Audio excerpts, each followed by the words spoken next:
residency, I did a master's degree in public health. And one of the things that they teach you in public health school is that if you're a doctor and you see 100 kids that all drink from the same well, and 98 of them develop diarrhea, you can go ahead and write that prescription for dose after dose after dose of antibiotics, or you can walk over and say, what the hell is in this well?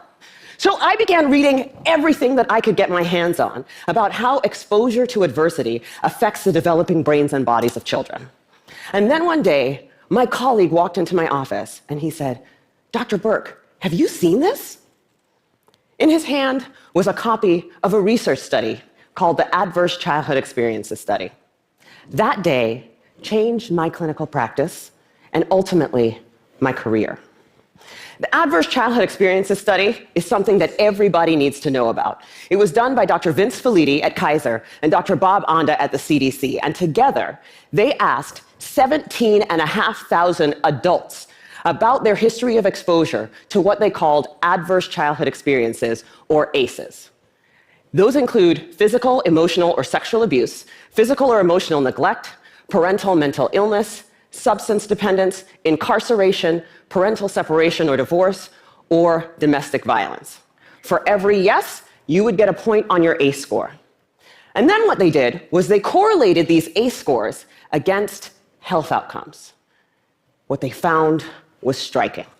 Two things. Number one, ACEs are incredibly common.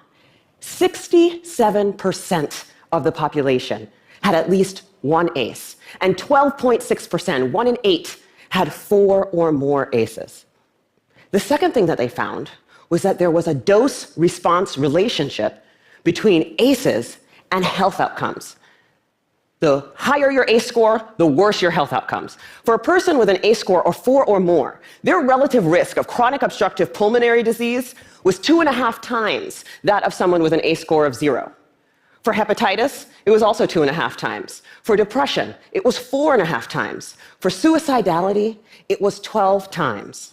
A person with an ACE score of 7 or more had triple the lifetime risk of lung cancer and 3.5 times the risk of ischemic heart disease, the #1 killer in the United States of America. Well, of course, this makes sense. You know, some people looked at this data and they said, come on. You know, you have a rough childhood, you're more likely to drink and smoke and do all these things that are going to ruin your health. This isn't science. This is just bad behavior. It turns out this is exactly where the science comes in.